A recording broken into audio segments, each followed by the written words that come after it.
My stepsister stole my inheritance and my fiancé. I disappeared for 5 years, then returned for Thanksgiving dinner. What happened next was better than any revenge I could have planned. I never thought I'd be telling this story, but here I am. 5 years ago, my life imploded in a way I never could have imagined. Now, I'm sitting here on a plush leather couch in my penthouse apartment, sipping a glass of champagne and smiling at the turn of events that led me here. But let's start at the beginning, shall we? My name is Olivia, and I grew up in a typical upper-middle-class family in suburban Connecticut. My dad was a successful lawyer, and my mom was a pediatrician. Life was good, comfortable, and predictable. That all changed when I was 16, and my mom passed away from breast cancer. Dad was devastated, and for a while, it was just the two of us trying to navigate our grief. Then, about a year later, he met Sandra. She was a widow with a daughter my age named Brittany. Before I knew it, they were married, and I had an instant family. At first, I was wary of Brittany. She was everything I wasn't: outgoing, popular, and effortlessly beautiful. But over time, we grew close. Or so I thought. We shared clothes, secrets, and eventually, we even started calling each other sister without the step prefix. Fast forward to when I was 25. I had just finished law school, following in my dad's footsteps, and was engaged to my college sweetheart, Jake. Life was looking up again. Dad was proud, I was in love, and even my relationship with Sandra and Brittany seemed to be at an all-time high. Then, tragedy struck again. Dad had a heart attack and passed away suddenly. The world as I knew it crumbled once more. In the midst of my grief, I barely paid attention to the reading of the will. I assumed everything would be split between Sandra and me, with perhaps a small portion going to Brittany. How wrong I was. It turned out that Sandra had convinced my dad to change his will shortly before his death.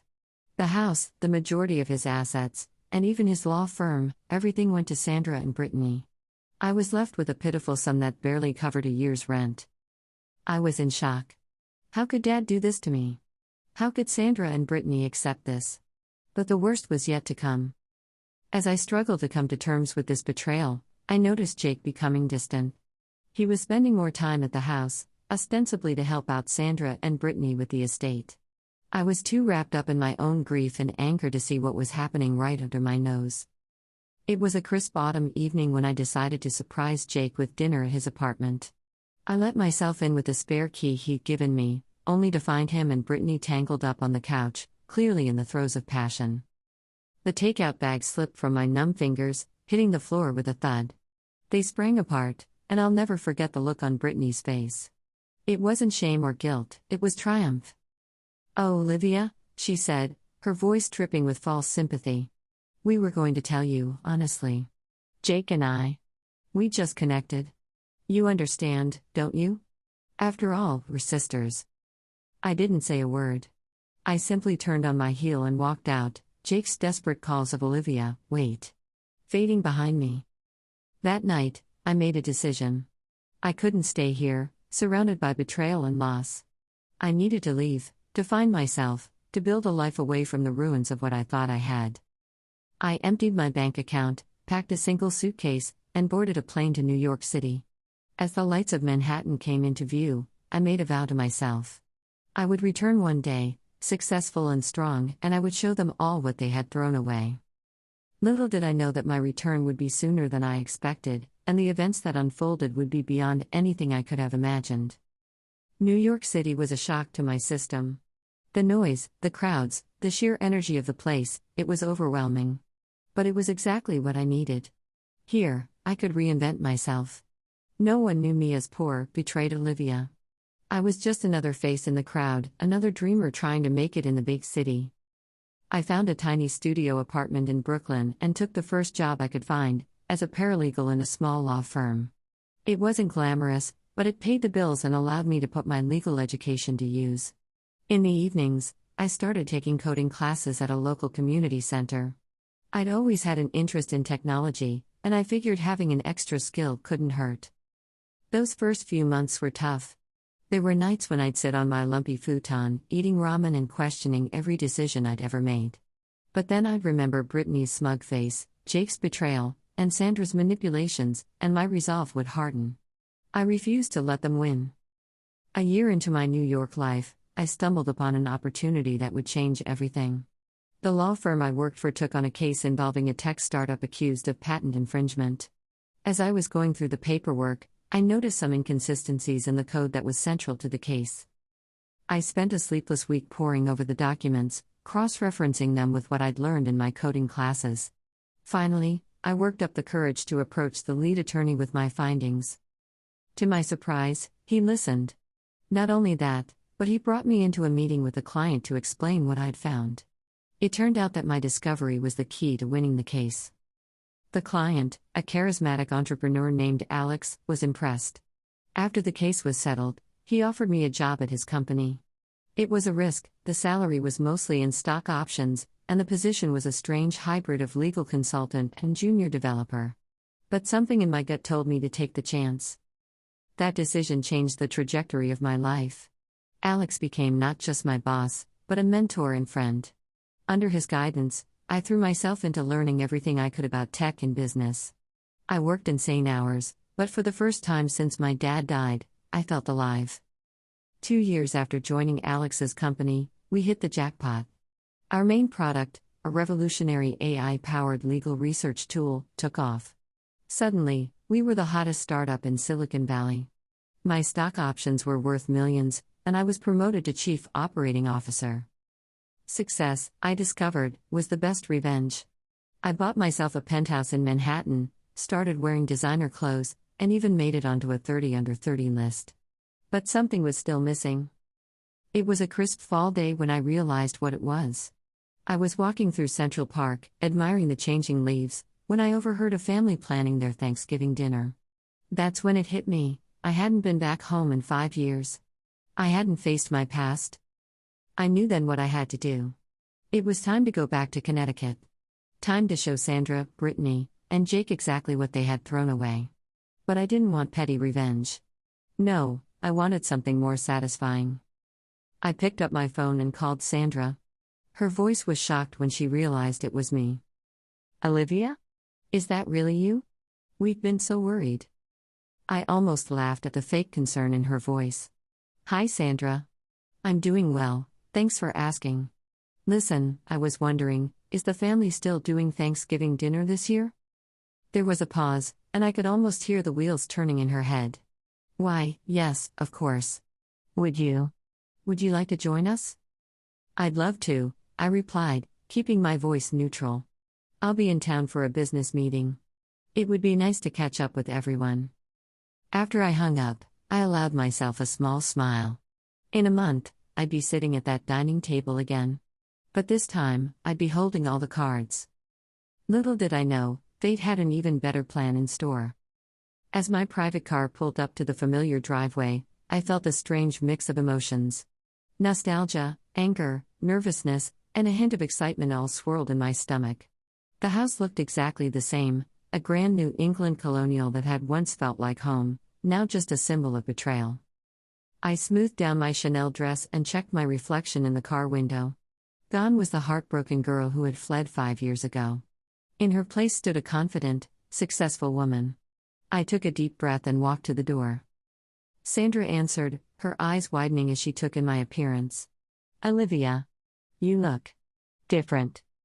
I smiled, handing her the expensive bottle of wine I'd brought. "Good different, I hope. It's been a while, Sandra."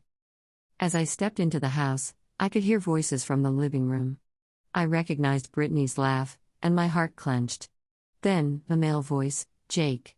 I steeled myself and followed Sandra. The room fell silent as I entered.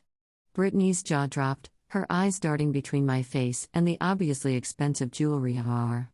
Jake looked like he'd seen a ghost. "Olivia," he breathed, standing up. You're here." I nodded coolly. "I am.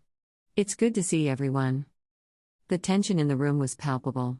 Sandra, ever the hostess, rushed to fill the silence. "Well, dinner's almost ready. Why don't we all move to the dining room?" As we settled around the table, the same one where we'd had countless family dinners in happier times, I could feel everyone's eyes on me. Sandra served the food, and for a while, the only sounds were the clink of cutlery and awkward attempts at small talk. Finally, Brittany couldn't contain herself anymore. "So, Olivia," she said, her voice sickly sweet, "what have you been up to all these years? We were so worried when you just disappeared." I took a sip of wine, savoring the moment. "Oh, this and that," I said casually. "I moved to New York, worked my way up in the tech industry. I'm the COO of a rather successful startup now." The shocked looks on their faces were priceless. Jake choked on his drink. That's wonderful," Sandra managed to say. "We always knew you'd do well, didn't we, Brittany?" Brittany's smile was so forced it looked painful. "Of course. Sisters always believe in each other, right, Olivia?" I was about to respond when the doorbell rang. Sandra frowned. "That's odd. We're not expecting anyone else." She went to answer the door, and I heard muffled voices. A moment later, she returned, looking flustered. "Olivia, there's someone here to see you." Confused, I stood up and walked to the foyer. And there, standing in the doorway, was Alex, my boss, mentor, and friend. "Alex? What are you doing here?" I asked, genuinely surprised. He grinned, his eyes twinkling with mischief. "Well, I couldn't let you face the lion's den alone, could I? Plus, I have some news that couldn't wait." I ushered him in, acutely aware of the curious stares from the dining room. "Everyone, this is Alex, my friend and business partner." Alex nodded politely, but his attention was focused on me. "Olivia, remember that big client we've been courting? They just signed. The company's value has tripled overnight." I gasped, the implications hitting me. "But that means you're not just a millionaire anymore, Liv. As of about an hour ago, you're officially a billionaire." The silence that followed was deafening. I turned to see Sandra, Brittany, and Jake staring at us, their faces a mix of shock, disbelief, and dawning horror. Brittany was the first to recover. I don't understand. How is this possible?" I smiled, feeling a weight lift off my shoulders. "It's a long story, Brittany. One I'd be happy to share over dinner. After all, isn't that what family does? Share in each other's successes?" As we walked back to the dining room, Alex's hand supportively on my back, I caught sight of my reflection in the hallway mirror. For the first time in years, I recognized the woman looking back at me. She was strong, successful, and finally free from the shadows of her past. The rest of the dinner was a blur of explanations, awkward apologies, and not-so-subtle attempts by Sandra and Brittany to ingratiate themselves with me. Jake sat in stunned silence, his eyes darting between me and Alex, who had protectively taken the seat next to me. As the evening wound down, I found myself alone in the kitchen with Sandra. She was washing dishes, her movements jerky and nervous. "Olivia," she began, not meeting my eyes, I know we can't change the past, but I hope you know how sorry we are. If there's anything we can do." I cut her off gently. "Sandra, I didn't come here for apologies or to seek revenge. I came to make peace, with you, with this house, with my past.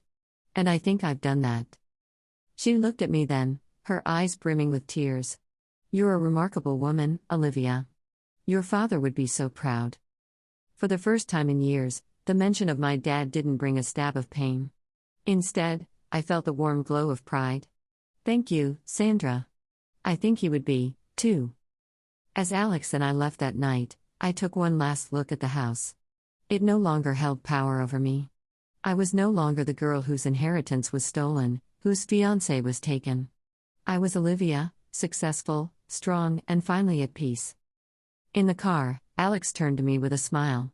"So, was it everything you hoped for?" I laughed, feeling lighter than I had in years. "You know what? It was better. I came looking for revenge, but what I found was closure. And that's worth more than any billion-dollar deal." As we drove away, I realized that sometimes, the best revenge isn't about getting even. It's about moving on, succeeding, and finding happiness on your own terms. And that's exactly what I had done. Final update. It's been 2 years since that life-changing Thanksgiving dinner, and I thought I'd give you all an update on how things have unfolded since then. So much has happened, and I'm still amazed at how differently my life turned out from what I had initially planned. First off, let's talk about the family situation.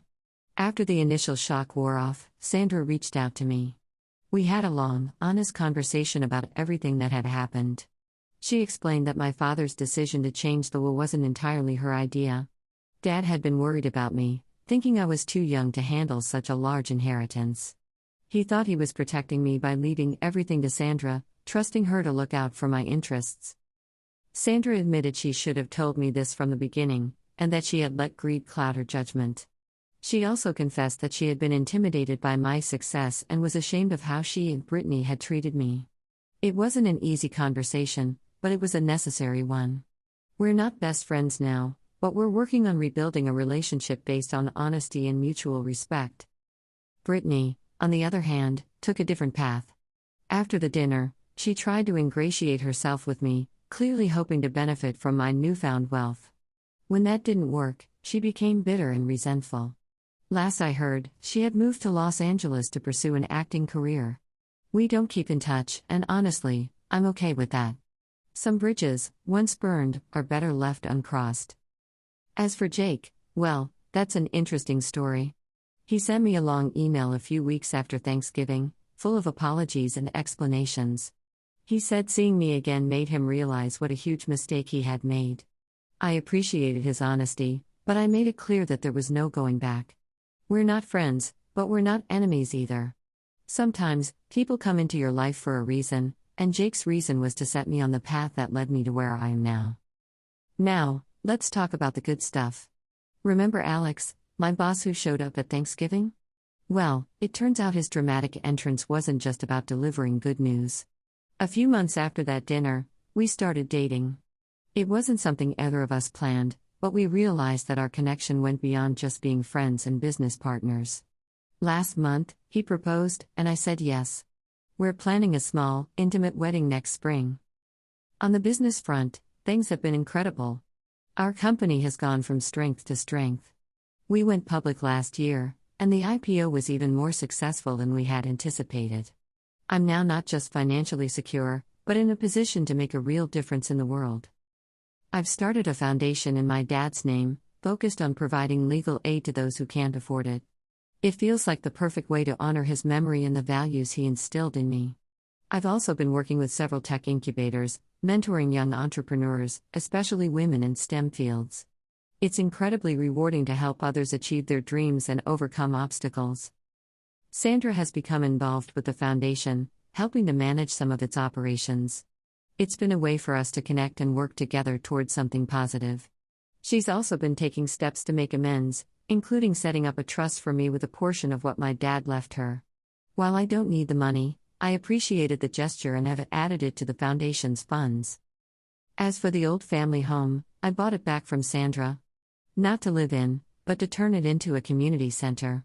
It now hosts after-school programs, adult education classes, and provides a safe space for local youth. Every time I visit, I'm reminded of how far I've come and how sometimes, the most painful experiences can lead to the most beautiful transformations. Looking back, I realize that what happened with my inheritance and Jake wasn't the end of my story, but the beginning. It pushed me out of my comfort zone and forced me to discover strengths I never knew I had. The revenge I thought I wanted pales in comparison to the life I've built for myself. To anyone out there facing betrayal or loss, I want to say this: your story isn't over. Use the pain as fuel to propel yourself forward. Success, happiness, and peace are the best forms of revenge. And who knows? You might find that what you achieve is far better than anything you could have planned. As for me, I'm excited about the future. I'm getting married to a man who respects and supports me. I'm running a successful company that's making a difference in the world. I'm healing old wounds and building new, healthier relationships. And most importantly, I'm at peace with my past. Life has a funny way of working out sometimes. 5 years ago, I thought I had lost everything. Now, I realize I had everything to gain. And that, dear readers, is better than any revenge I could have ever planned.